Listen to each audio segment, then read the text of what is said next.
This is the Detroit Sports Podcast Network. Oh my God!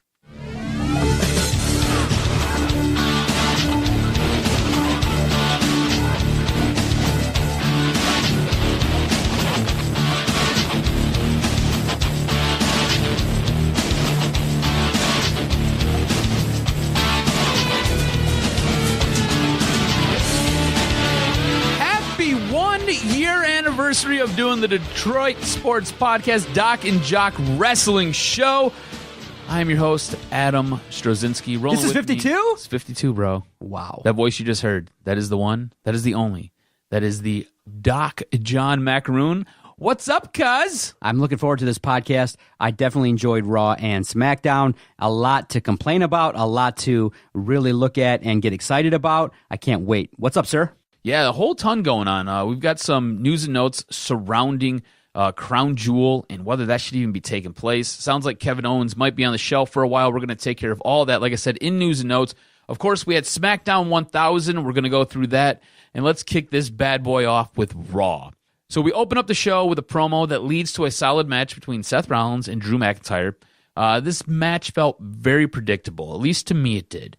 Dean Ambrose wasn't in the opening promo, but he shows up later. And when he shows up, he attacks Dolph Ziggler, who's going to be his opponent later on in the evening. This all kind of breaks down where Seth Rollins hits a curb stomp on Drew McIntyre on the outside. In the end, Seth Rollins rolls back into the ring on the 9 count. Drew McIntyre is still trying to shake the cobwebs out for the 10 count. Seth Rollins wins and moves on to Crown Jewel to play in the World Cup Tour Championship thing that WWE's got going on right now. Did you like this angle? Did it feel too predictable to you? Did it feel like, how many times are we going to just cut and copy? Because that's where I was at with it. Yeah, when I first saw it, I'm like, oh, again?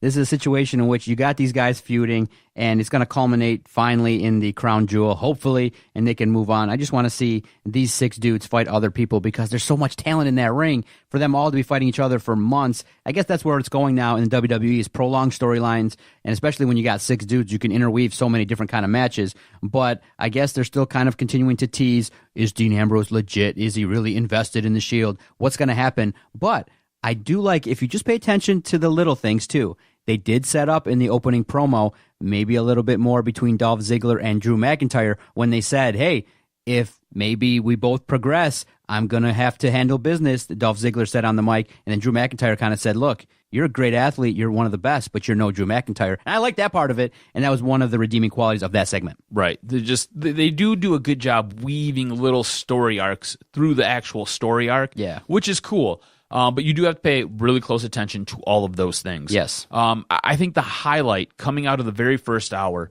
was Ronda Rousey. She got to go to the ring, she called out the Bellas, and she cut an extended promo. I thought she did a great job cutting a long promo. She did mess up a few times, but she was able to kind of roll with it and get it back on track. She had some very biting lines. Talking about, she's like, you guys say you knock down doors. The only doors you've ever knocked down are the door to John Cena. She's like referring to Nikki Bella at this point. And she basically goes on to say how John Cena ended up throwing her out of that same exact door. So taking pot shots. And she did a really, really good job working this in. She also referenced both Nikki and Brie Bella diluting John Cena and Daniel Bryan's movesets, and how they aren't worthy, and how the only reason that they were even in her corner was because there was a camera on her. I thought she did an exceptional job with this promo. Really awesome. The crowd was into it because of the fact that she was taking digs, and I think it was good to have the Bella Twins standing at the top of the ramp. I felt like it was a great promo, but we'll talk about it a little bit later. It just kind of felt like, wow, I had a critique too because, okay, so you have that in your chamber, WWE writers. Why is it that Ronda Rousey was given the ability to fire him off? Is it because of the fact that she's a superstar? Is it the fact that you know she could deliver it? I just feel like, okay, in terms of promos, you know what? If I was a woman, I'd definitely be a little bit upset with how things have progressed a little bit because it seems like some of them are maybe set up to fail, especially with what's happening at the women's pay-per-view. A lot of women are not happy right now. Yeah, I was going to say, do you feel like Crown Jewel's been put over the Women's Evolution pay-per-view? Yeah, well, obviously because Seems the like next it's almost one up. been forgotten. Yeah, which one takes place first? You remember? The women's pay-per-view takes place first. See, and I think that's a big problem too. Is that it seems like Crown Jewel is way more promoted, way more talked about. I mean, you got DX, you got The Undertaker and Kane showing up on these shows, taking up airtime. I do think the women definitely have a right to complain, and the biggest complaint is at the Evolution pay-per-view, they have a battle royal where like all these women that really feel like we could have matches and showcase, it feels like a throwaway. Yeah. And they're starting to like, opposing takes and things like that. They're starting to, really show discontent on social media.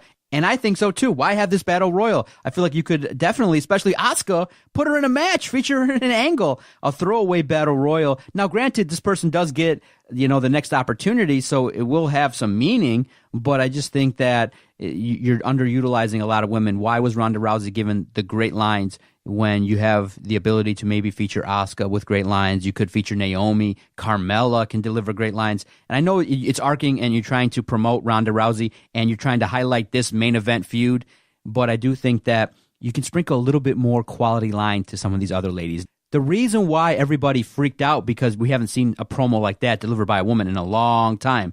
And it's like, okay, Becky Lynch and Ronda Rousey, if you get the title, then you get to have the great promos. Come on now. You can sprinkle in a couple lines here and there for these ladies and let them see what they can do.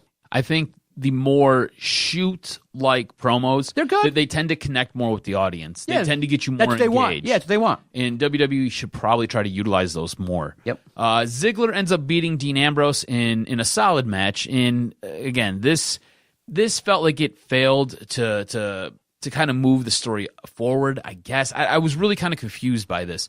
It did show more cracks in the Shield. It showed Dean Ambrose pushing away Seth Rollins at the very, very end. Dean Ambrose ends up losing because Seth is trying to kind of help him on the outside and kind of get his faculties back together. Dean shoves Seth. Seth falls over. Dean Ambrose climbs into the ring. Next thing you know, he's met with some sweet chin music from Dolph Ziggler, who falls on top of him for the cover.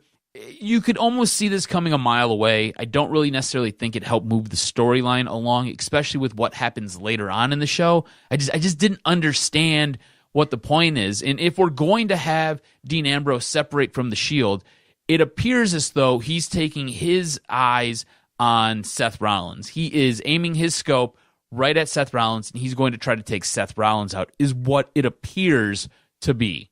I don't know. Do you get the same feeling that it seems like we're building to a Dean Ambrose-Seth Rollins feud? I do think so, and I think it'll be a great feud. I think it's one for the ages. I think it's one where the back and forth storytelling, the behind the scenes stuff could be epic. But at the same time, have this. But at the same time, you look at it and you go, do you have to have Dean Ambrose get over? Because you could kick off this guy to be a massive heel. And Seth Rollins is a guy that just his abilities in the ring, he can go through and he could lose a feud like this and still recover and move forward. I think Dean Ambrose, you have to kick him off because if you have this and then you have Seth Rollins win the feud overall, that really takes a lot of momentum from Dean Ambrose. Then you make him look like a throwaway, and it's kill his character. You have nothing. You have no massive heels. Yeah, like there's nobody that you fear. Where would you go forward? Yeah, Right. Exactly. You got to kick off Dean Ambrose as a guy that can be a massive heel, and then start his way up, maybe back towards Intercontinental title status and title reigns and things like that. Yep. Doing something similar to what Brian Pillman used to be, the crazy loose cannon character. If you could do that with Dean Ambrose, I think that'd be great. AOP ends up defeating the Conquistador, who is unmasked and is not Kurt Angle. Angle ends up showing up and Angle slams Corbin. This is the physical aspect to help move their feud forward. I thought it was short but effective. Not a whole lot there yet. This is going to culminate later on. I think we're going to see sides being taken where you're going to have Angle and you're going to have Corbin's team. I think that's going to all culminate at Crown Jewel if that pay-per-view is allowed to go forward. In the main event, we have the Shield pinning Strowman, Ziggler, and McIntyre. Now, I thought it was a very good match. Anytime you get these 6 guys in the ring, you know it's going to be a hella good match. The highlight was Strowman hitting a power slam on Ziggler, which was followed by Drew McIntyre hitting a Claymore kick on Braun, and that all happened after the pin. So there was some dissension that occurred. In the end, the Shield stands strong, and Drew McIntyre ends up taking out his frustration on Braun Strowman. Now, I think this might be the right move to kick off what we're looking for with Drew McIntyre. He is going to go up against one of the best. I think we both agree. We both loved Braun Strowman being built up and watching him evolve as a character. And now you get to see a guy like Drew McIntyre, who we are also enjoying watching get built up and evolve as a character. And now it looks as though these two are set to clash, and it's going to be massive. Very nice. I think the way they ended the show was the culmination. I think when you look at these 6 individuals and you look at the matches that they're telling, fine. I think that, you know what, when they do separate, you got to have Drew McIntyre establish himself as one of the best. I think he's probably the next title holder.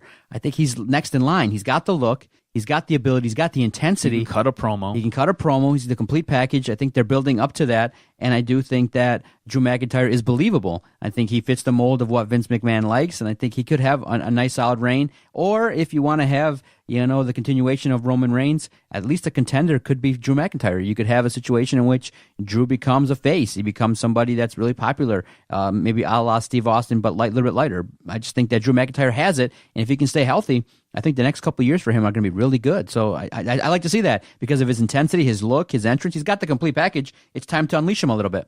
Overall, what was your thought on Raw this week? Overall on Raw, it was a place-setting show. I felt like it was a show that had a lot of, you know, advancements in the storylines. Obviously, when you have Ronda Rousey coming of age with a promo, it completes her a little bit as an entertainer and things like that. But at the same time, you have a lot of question marks regarding where some of these people are going in terms of the mid-card, and opportunities could be wasted. I mean, I still feel like you're underutilizing so much talent, like in Bobby Roode, The Ascension, Chad Gable. I feel like they could do more. Bobby Lashley could just do more. That's all. You just every time you see a show, it just feels like those guys. Anybody. Yeah, it just feels like the major angles that are being promoted are there, and it's fine. I want to see a little bit more of breakout performances from the mid-card guys, and I think that they deserve it. There's a lot of talent on Raw. It just feels like every week you go, man, it's unfortunate. I like what I see, but I always feel like it could be better. Yeah, I thought this was a very average show for Raw. There were storylines that were kind of weaved throughout it. Like you said, it was a place-setting show. Just nothing that really overwhelmed me. And I was like, man, that was awesome. None of that this week. Now, SmackDown was a little bit of a different story. SmackDown had a big show feel. This was SmackDown 1000, so a lot of guests. It felt like WWE did a very good job setting the tempo and pacing this show. Didn't feel like they tried cramming a whole bunch into it, and everybody was like, what the heck's going on here? You got like 87 superstars for no good reason on your television screen. It opens up with Truth TV. Very funny. Which was very funny. Truth TV. Truth TV. I love Truth TV. I love the crowd was hot. Carmella involved in it. It was awesome. It was very good. This transitions into what was a McMahon reunion as Stephanie comes out, followed by Shane, who got a huge ovation, and then followed by Vince McMahon. Massive ovation. Who had a massive ovation. So they basically dusted him off with the mothballs and brought him out. He came out, looked good, looks like he's in good health. This then transitions into what was a solid match with AJ Styles and Daniel Bryan versus the Usos. I'm not really sure what the point of this match was, but still, it was a very good match. I can tell you a little bit. I'll definitely tell you because the psychology is interesting because it's basically what the WWE does, is that when two guys are feuding, like AJ Styles and Daniel Bryan, you put them together in a tag match, have them work together. They're both faces? Is yes, that why? Yeah, you have them together.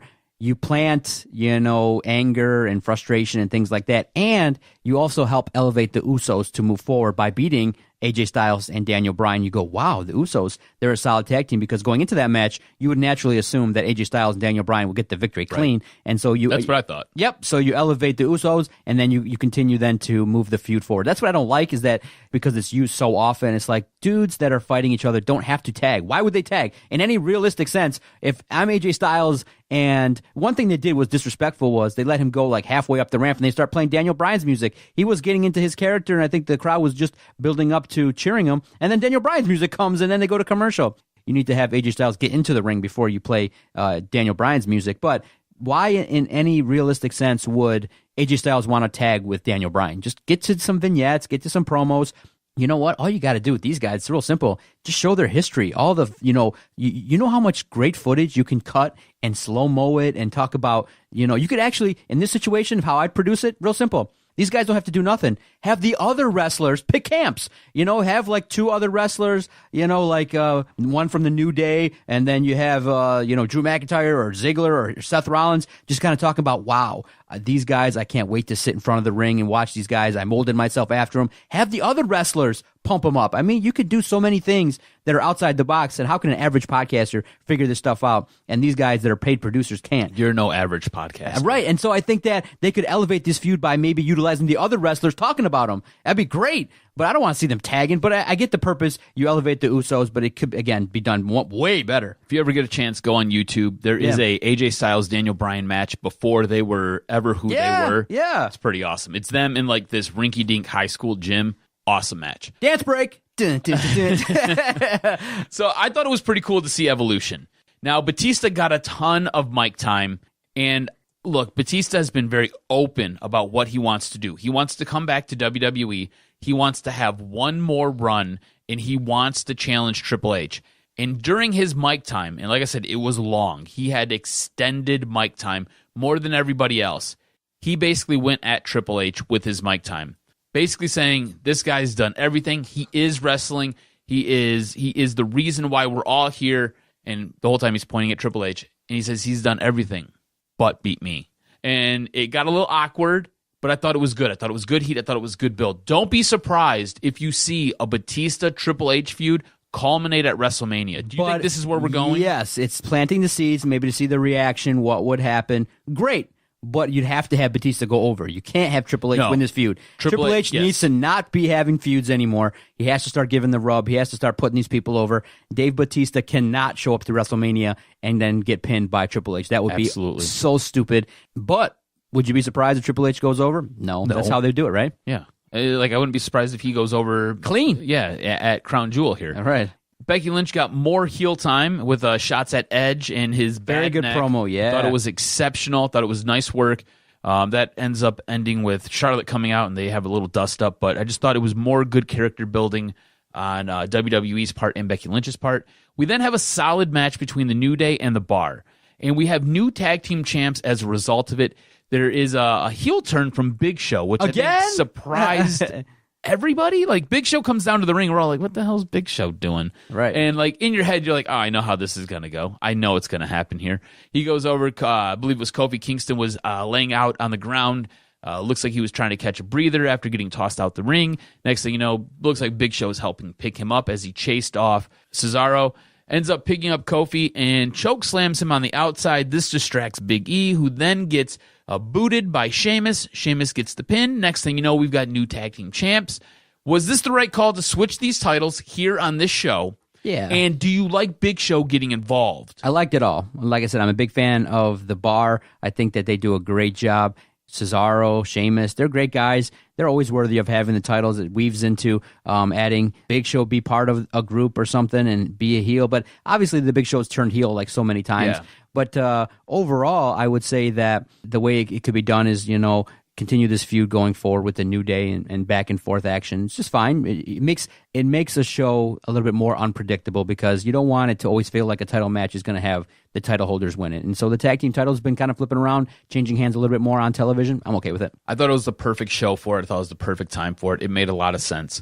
Rey Mysterio comes out to take on Nakamura. Now, this is Rey Mysterio's first match since the Royal Rumble. He looks really, really good. There was this nice nostalgic pop for Rey. What did you think about this match? I thought it was great. Rey Mysterio looks really good. I think that the crowd definitely appreciated all his work, and I do think they're excited to see him try and win the World Cup. I think he's probably a contender. Him, maybe Dolph Ziggler, the top two contenders potentially to take it down. So I do think there's an opportunity to do it. So we'll see what happens. All right, so that was essentially your main event. Yes. But what they end up doing is they spare you the last 5 minutes, and they rush Undertaker out there. And it did feel rushed. I'm not sure how you felt about it, but I felt like it was rushed. He closes out SmackDown 1000 with the words, "Rest in peace," as he directs those towards Triple H and Shawn Michaels. If I was paying the money for that ticket, I'd have felt gypped. I'd have felt ripped off. Now, I would have hoped that Undertaker would have stayed in the ring after they faded to black and there'd have been some more stuff going on with the crowd. But I'd have felt really upset if I was in the stands paying for this. No, I don't think you feel gypped. Anytime you see The Undertaker, he's really more of an entrance. I would say that this show... But that's what I'm talking about. His entrance was rushed. Yeah. He gets out there and he cuts basically 3 words, 4 words, 5 words, and that was it. Like, I seen what was happening, and I was like, oh, this is how we're going to close this? Like, Yeah. we're not going to get anything out of this. See, when you opened the show, you said it was really well done. I would say this show, if you're going to have a SmackDown 1000, you probably needed the extra hour. Or you needed like a special to happen on the network, and you go, wow, let's get a little bit more time. You know, obviously The Rock wasn't there. There were so many more things. Christian wasn't there. There was a lot of aspects of SmackDown in the run that it had that just weren't included because of the fact it was a 2-hour show. And you wanted to get a lot of montages in. You wanted to get a lot of these guys in there. And you had like 2 or 3 long promos. So, yeah, that part of it would make me feel gypped. But, you know, I would say this. In terms of SmackDown 1000, it's a great show. Overall, second longest running TV show. A lot of great memories. A lot of superstars like Edge, AJ Styles, Eddie Guerrero built their names off of stuff that happened on SmackDown. I just felt like you could have did a little bit more. Maybe just ask for the extra hour, you know, then you could weave a little bit more montages in. You could have had a couple more guys in there. It felt like overall that it was like The Undertaker's entrance, a little bit rushed, but it's no big deal because in the end, The Undertaker's just an appearance. When you hear the music, that's about it. I mean, he's a shell of himself. He can't wrestle that long. So just to have him respond is fine. I think a lot of people pop for it, and we're okay with it. Sticking with The Undertaker, this is going to kind of transition us towards news and notes, but it's being rumored and speculated that Undertaker's final WrestleMania will be this year at WrestleMania 35. It has to be. Sounds like he's going to get inducted into the Hall of Fame this year as well. Okay. Yes. So the night before WrestleMania, he'll get inducted. It also sounds like Batista will also go in this year as well. What a class. So don't be surprised if those two names headline the Hall of Fame for the WWE. Okay. Overall, I thought SmackDown was done pretty well. Like I said, I thought it was paced out well. I did think that the Undertaker part of it felt a little rushed. It felt like they were up against it a little bit. Maybe that tag match or maybe Rey Mysterio's match maybe ran a little long. Yeah. And they kind of had to squeeze Undertaker in real quick somehow, some way, and that's what they did. Overall, I thought SmackDown was a much better show than Raw was. No doubt about it, and especially when it's SmackDown 1000. You kick off the feud between Rusev and Aiden English by having Aiden English cost Rusev a match. So, all in all, great stuff. Good to see Lana in action. All in all, I enjoyed SmackDown. It deserves to get the week. The verdict, SmackDown was better. Absolutely. And right now, Raw trails SmackDown 25.5 to 31.5. All right, so some news and notes. It sounds like Mike and Maria Kanellis, as well as Zack Ryder, are going to be spending some extended time on 205 Live. So if you watch 205 Live, expect to see them a little bit more often than not. Let's transition to the big news. All right, this is going to be, there's quite a bit here, and I do advise you to, if you have some time, go on YouTube, find HBO's channel, find John Oliver's Last Week Tonight. He does a really nice bit covering in much more detail what I'm about to try to cover in roughly 2 minutes. All right, so a whole lot going on around Crown Jewel. All right, so first, the real-life facts. Washington Post journalist Jamal Khashoggi was a Saudi Arabia transplant who was very critical of the Saudi regime, especially after falling out of favor with them when he was acting as an advisor. Like I said, he's been very critical of the Saudi Arabia regime that's ongoing right now as well, and especially with Prince Mohammed bin Salman. So remember all of this. On October 2nd, Khashoggi was summoned to the Saudi Arabia consulate in Istanbul, Turkey. He was summoned for paperwork to finalize his divorce from his ex-wife and to get the proper documentation to marry his now fiancée. There's video shown of him walking into the consulate, but of him never leaving. It's believed that he was dismembered with a bone saw after being interrogated and tortured. CNN reported on Tuesday that Turkish investigators have confirmed this. They were finally allowed. Now, you have to remember, Turkey and Saudi Arabia don't have the best international relations. Saudi Arabia finally allowed Turkey to come in and investigate their consulate. There is also supposed to be audio of Khashoggi being tortured. Turns out he turned his Apple Watch on and synced it to his phone. So everything that his Apple Watch picked up went right to his phone, which his fiancée had. She was sitting out in the car in front of the consulate waiting for him to come out. All right, so that's real life. That's what's going on. Turns out there were like 15 guys who came over from Saudi Arabia. They brought a bone saw with them. That was that bone saw that was used to dismember him. They went to the consulate. Next thing you know, a few hours later, they're hopping aboard flights and they're leaving Turkey. So it seems like there was a hit squad set up to take him out. All right. Now, for the WWE aspect of all this, that's real life. You can go find that in the newspapers. Like I said, last week tonight with John Oliver does a really, really good job breaking down large aspects of it, and he does it in a satirical, funny way, so you won't be bored out of your mind. He'll make you laugh. Spinning this into wrestling, Linda McMahon is part of Donald Trump's cabinet. She's head of the small business, whatever the heck it's called, for Donald Trump. Senators are now pressuring her to have WWE pull this event or put it on hold until the issue is resolved. The U.S. and Saudi Arabia have weird international relations. U.S. basically funds them a lot with weapons. In return, Saudi Arabia gives us oil, helps keep your gas prices lower. A lot of times the United States turns a blind eye to a lot of the things that Saudi Arabia does, where it holds other countries accountable. Social nature, social issues, yes, and equality stuff. It's a whole lot. This is not the podcast for it. But just to give you some background on what's going on. WWE has a massive contract with Saudi Arabia and the Saudi Prince. It's a 10-year, $450 million deal. That's why you've seen WWE stock prices skyrocket. That mixed in with the new deal they just got from Fox for SmackDown and other shows. So it doesn't seem like Vince wants to postpone the show. Vince is opposed to postponing the show because of them dollars. He likes them dollars. Big money shows. WWE talent, however, is very unhappy about this trip. The majority do not want to go.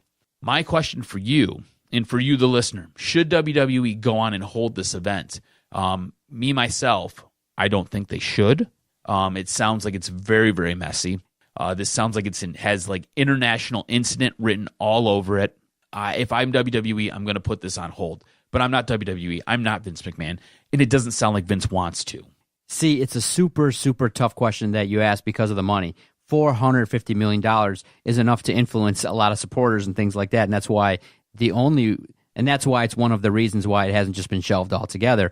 But in essence, when you look at business, it sounds like the production staff doesn't even want to go. Right, but when you look at it, dollars and cents makes it so that they've developed this relationship. This is the tough part, because then you set precedents when you say, shoot, do I let the government just dictate to me what I do with my business? And it's really tough. If you are safe, because this is not a political thing. It's a situation in which Vince McMahon is not a politician. He's not setting policies. He's not going to war or anything. He's a guy that's just putting on a Carnival Act show for a bunch of people that are going to give him money.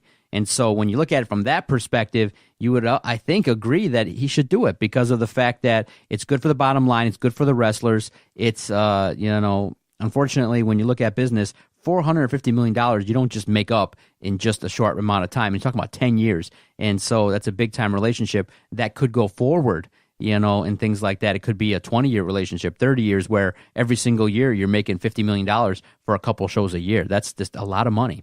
And so it's tough because I do think, though, if it is then proven by the U.S. government and there's sanctions and it's definitely demanded of them, then he should follow orders. But if it's suggested and it's like, hey, for public relations sake, unfortunately you look at it and you say he has a right to take his act to wherever he wants and get money for it. You don't want to kind of blend that too much unless there's a threat, a significant threat that these performers could get hurt or not come back. It's definitely a weird situation. Something that's not a weird, well, maybe it is a weird situation. How would you feel if your grandkids told you that what you do sucks? There's a report that Shane McMahon's kids complained to Grandpa Vince that the storylines suck. So everything that we're all complaining about sounds like the like Shane O'Mac's childrens are telling Grandpa Vince, listen to the fans. They know what they're talking about. Also sounds like Kevin Owens will be sidelined for up to 8 months with knee surgery he just had. So it's going to be interesting to kind of monitor that and watch that going forward. Initially, we thought it was going to be a very short-term deal. Looks like it might be a little bit longer. And Alexa Bliss, who was dealing with an arm injury, it appears she has now been cleared for action. She'll be working some live events this weekend. So that's what I got for you for news and notes. Should be interesting. We're going to have to watch this whole thing with WWE going forward. Great podcast. Thank you so much. You can follow us on Twitter at Detroit Podcast. You can follow Adam on Twitter at AdamRSTROZ. Thanks, everybody. We'll catch you next week.